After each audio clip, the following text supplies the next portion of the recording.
his head Okay, stays and put. his head is now taped, the rest of the body swings away. Bad If he hasn't idea. had a neck injury before that, he's got They one. will now. Always secure the thorax first. In other words, the chest and the pelvis get secured to your backboard first. That way your patient's there. Now I've experienced this. I haven't injured anyone, but on the mountain, you're on snow, the backboard is plastic, it's slick, and you're on a slope. You get your patient on there, and I've had people crash, and if a novice skier sees you working, he'll look at you and he'll run into you. Because he focuses that way, okay? Look at you, oh, boom, okay? Or they'll fall down just before they hit you. So if they hit this backboard and you lose your patient on the backboard sliding down the hill, you got a big problem. That's never happened. I've had people fall into our accident site. Okay, so always secure both of the body first. Spider straps in the mind. Yeah, they do have life vests, yeah. How many of you guys have ever wrestled with a pair of these? Especially when your buddy before you knotted them up, you didn't put them the way they should I be. like the color code ones. We don't, ours are black. These color coded ones are actually really nice. When I pull this out, if I look at the spider straps, when you look at this in the line, most of your straps are in alignment. If you look at the one end of your strap, they're going to have a triangle on them, or they're going to have a spot that V's back. That V is going to go over his shoulders. Okay, so when I lay these spider straps out, That's good to know. I always have a problem. just put the V right in the center of his chest. So now Think that I've about the got that- label being up. You got a label. So that's how you want to lay the spider straps out. Now you're gonna use the holes in your backboard. Okay, come on. Get down there and get him in. Now you want to go over his arms, leave his arms out. With this, particularly with this injury we've already wrapped up, we're going to help secure that by going over the arm.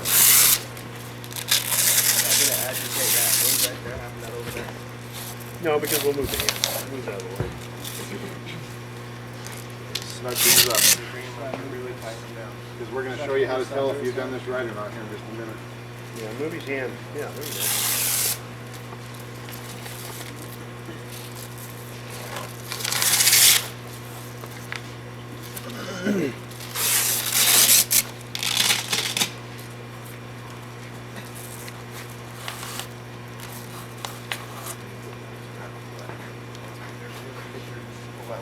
Okay, now we'd have a big bulky dressing over this wound, so we can put the spider strap lightly over that if there's no other place for it.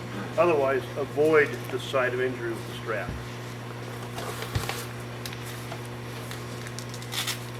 And how many people is it gonna take to pick him up right now and do it right?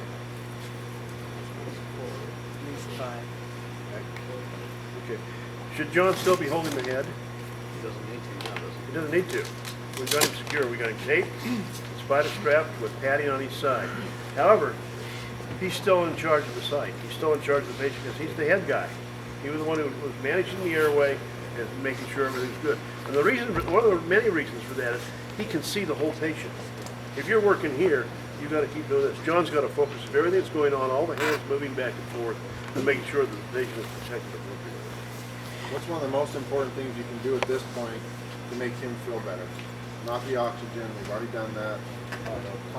Say, hey, you're gonna be okay, Good. you know. Talk to him. You're okay. You need to let him No know what's problem. going on. No You're doing problem. fine. Yeah, but you're not out playing bleeding. golf We're going to take you to the hospital. Let him know what we're going to do. Because if the more you talk to him, if he sees the look on your face and you're looking panicky, he's going to get panicky, and that's not a good thing. So you want to make sure that you're staying calm. You're telling him, you know, we're going to take you to the hospital. The ambulance is on the way. We're going to cover you with a blanket, get you warmed up. So now when we lift him up, let's get how many guys you want to get in here. The more that you have, the better off. Minimum of 4. One thing right now, hang on. One thing right now, this has been an ideal situation. But, Yeah. what if there's been an explosion, and yet you really don't have a lot of time to get out of the mine. I mean, there's an explosion, the smoke's coming in there. They got a call on the phone that the mine's on fire, and everybody's evacuate. Or even what if you're alone? What if you're the only one there? Right from the very start, 3 guys here, and you were the only one there. And you run off and let one of them die. For how long time to get to the phone? How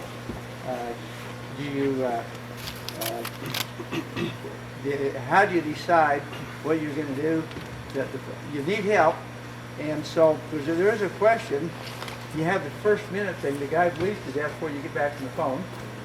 You have 3 guys, so then you would do, what would you do in that situation? You're the only guy there. Okay, who's the most important person again? You.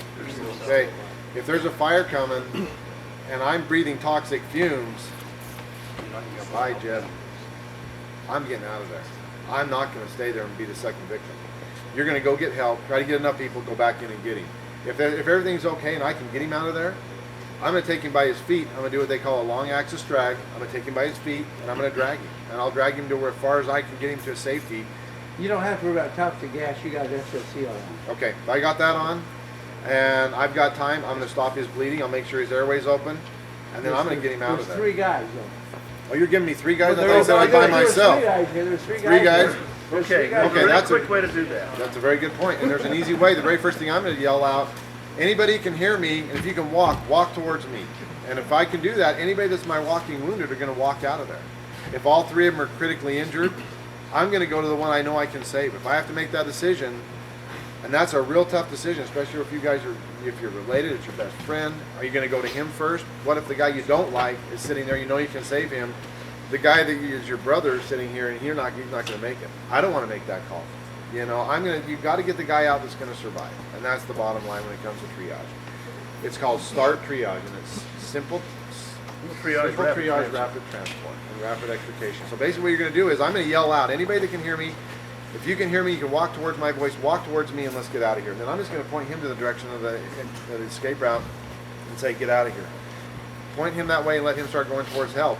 If I look and I've got a guy if I open his airway and he starts breathing and he starts kind of waking up, I'm going to work on him. If I've got another guy that's just bleeding, you stop his bleeding, he's going to be your easiest one to take out. If I open his airway, he doesn't start breathing, I'm going to walk away from him. I'm going to go to the next guy. He's not salvageable at that point. So that would be the thing, that first, secure the airway and make sure that if they're breathing and they don't have serious Right. bleeding, then you go to the one that had the serious bleeding at that point. You want to do the most good for the most people. And unfortunately, if you spend all of your time doing CPR on one person that's not going to make it, you're going to lose all 3 people.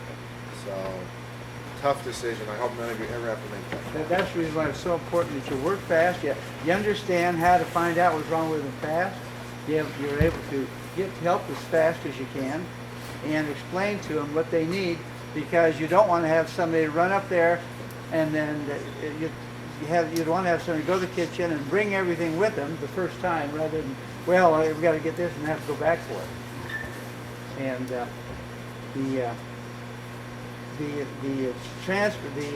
in the mine they have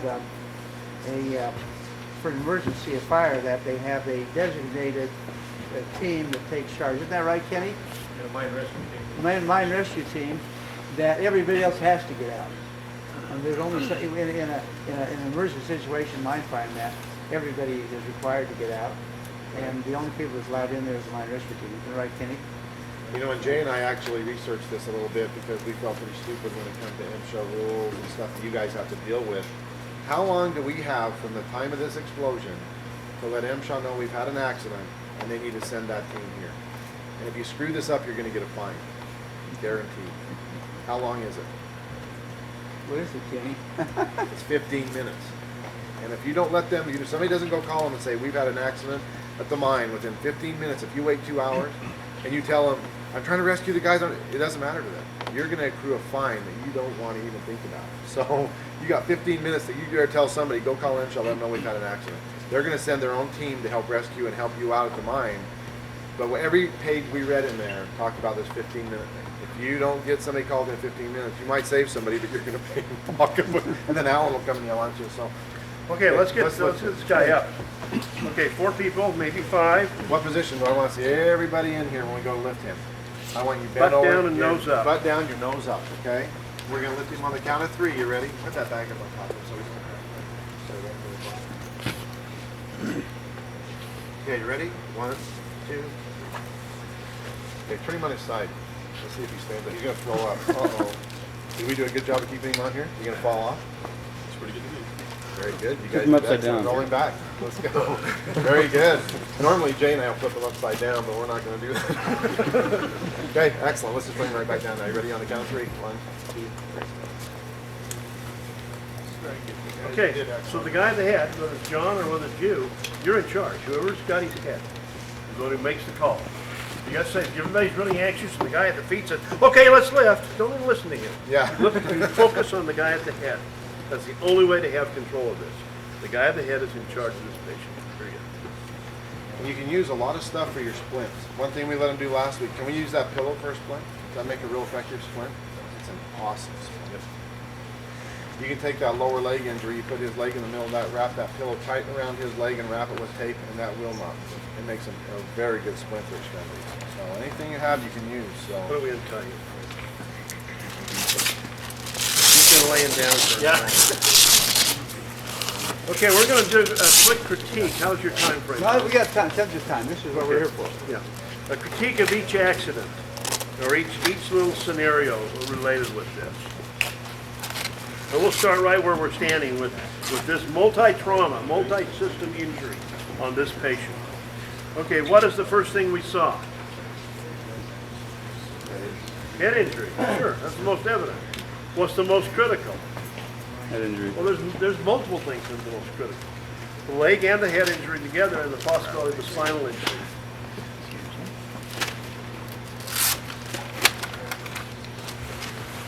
Okay, you can go bring your clothes on. Joe, there's a hole in your pants. Okay, so with this in mind, those are the first things you saw. The first thing you need to do, the first priority with this patient, airway, okay? Then the breathing and the circulation, okay? So you take care of that. You open that airway. If he's talking to you, he has an open airway. That's the best way to ascertain this. Yell at him. Ask him to talk back to you. The other things with this to keep in mind now, you're going to be thinking, this was unsafe for him. Is the situation going to change? Do I need to alert someone to be a guard to watch my back as we're working on this? Is there something else nasty going to come at us to injure us as we're here taking care of this patient? Keep that in mind. Your scene safety is a transient thing. It may be safe at the moment you enter. There may be something else happening and coming your way to make it unsafe. So it doesn't hurt to take another person to look around and just be the survey person to make sure it's safe enough for what you're doing. There could be a situation where there's a cave in. It's not safe to work where he's at, but you can move him a few feet out of the way. Sure. I assume you just do the drag. Yep, just do the drag. As we drag people, we want to drag them in a straight line. The best way to do that is drag them by their feet. Keeps the spine straight if everything follows. If you try to pull them by the side, you're going to mess up their spine. What if it's a situation when there's deep water, so if you drag them by their feet, their head would be underwater? Tell him to hold his breath. Well, you know, No, that's an unusual situation, and that's something you have to deal with. You have to drag through the other and keep his airway up. How would you do that? Right here. Okay? And keep his head up. You'll probably have him down like this, and his head will be on your knees. Keep his head up, though. Yeah. But still pull in as straight a line as you can. Yeah, we don't want to drown him. Helps the burn. Okay. So with this situation here, with multiple problems, a head injury, possible neck injury, anytime there's a major wound above the shoulders, we assume there's a cervical spinal injury also. And a cervical spinal injury, if you move them wrong and we compromise that spinal cord, then we have a paralysis situation of death. Okay, so protect that. As you work down, you've got to make sure the lungs are moving. That's why then take a deep breath. So I touched him, and I could hear his breath exhaling as well as I could feel it. Come down and touch all four quadrants of the abdomen. By this time, you've spotted your big bleeder. Put a hand on it. Get your dressings there. Wrap it up. Continue your assessment after that. All that in 60 seconds. Okay? We do it all the time, so it's really easy for us. But we've developed a pattern we follow religiously every time, head to toe. Our general survey follows. With that, it's just automatic, and I don't expect that of you guys, but I expect you to think head to toe and as rapid assessment as you can. And then you're going to go ahead and you're going to touch the pelvis and the lower extremities of the arms, and you see this protruding wound. You're going to secure that as it is and dress it and keep it out of the way so it doesn't get further injury, and go from there. Is the scene still safe? I don't know. It may have changed. Keep that in mind. It's a transient thing your safety is. If the scene is not safe, you might have to go halfway through this and Yes. Okay, just to address real fast, if they weren't breathing, the head tilt should and the new technique for breathing. Okay, for CPR and breathing, it's 2 big breaths and 30 compressions if they don't have a heart rate. They changed that, you guys. They changed the rules. So it's 2 big breaths, so 2 big breaths. 2 of those, okay? And watch that chest rise. If the chest doesn't rise, reposition the head to where air does go in. Or if you have a bag valve mask, the baggie like you see on TV, do that. But make sure you're getting air going in. And then if he doesn't have a heart rate, you're doing CPR, 30 compressions. Okay, that's a lot. That makes you very tired. What if they have a chest injury? Yep. He's gonna die without his heart beating, without circulating, yeah. What if You may exacerbate the broken ribs, but there we go. if you have 2 people do the same thing, 2 breaths and 30 compressions still? So it's the 30 compressions is really the key to the American Heart Association looked into that training. Okay, so, The theory on that is that there's enough oxygen in the blood. If you circulate the blood, it's better than just if the blood's not moving, no matter how much air is in the lungs, they're still not getting help. And also, when you do chest compressions, you're actually moving air in and out of their nose when you're pushing.